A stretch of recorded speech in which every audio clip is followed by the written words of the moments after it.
What about a social interaction? Do you ever spark up a conversation with the person next to you? Typically, no. How come? Got my headphones in, ready to go to the destination. When it comes to taking the bus, what are the social do's and don'ts? It's one of the questions being asked by a UBC researcher as she uncovers the hidden truths of riding the bus.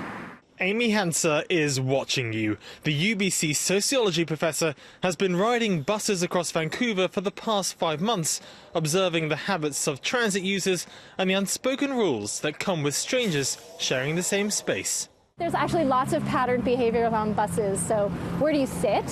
If there's lots of open spaces, you don't usually sit right next to someone. If it's crowded, people will sit wherever there's a seat. There's also lots of norms about when you can start a conversation and when you can't. Amy's ethnological research means there's no empirical data. She only observes patterns and behaviours, noting that it's only when we start to feel uncomfortable that we realise there are unspoken rules in place, with each of us having a line that shouldn't be crossed. What are your top do's and don'ts of riding public transit? Yeah, I'd say top do is to take off your backpack when it's a crowded bus, and don't is maybe keep the tension and the anger, hostility at home. Give up your seat to somebody who obviously looks like they need it. What's the worst thing that you've seen on public transit?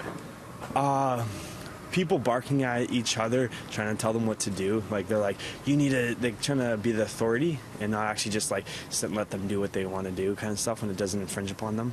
And what about speaking to strangers? Well, if you're anything like me and the idea of interacting with your neighbour scares the hell out of you, well, there's a place on the bus that's perfect for you. So the front of the bus is a more conversational space than the very far back where people expect to be left alone.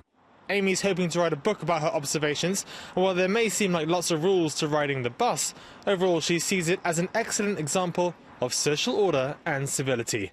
I feel like the bus ideally is that kind of space where we offer everyone civil inattention and yet accommodation when they need it, and maybe a conversation if that's what's called for. Just don't have one with me. In Vancouver, Walsh, City News.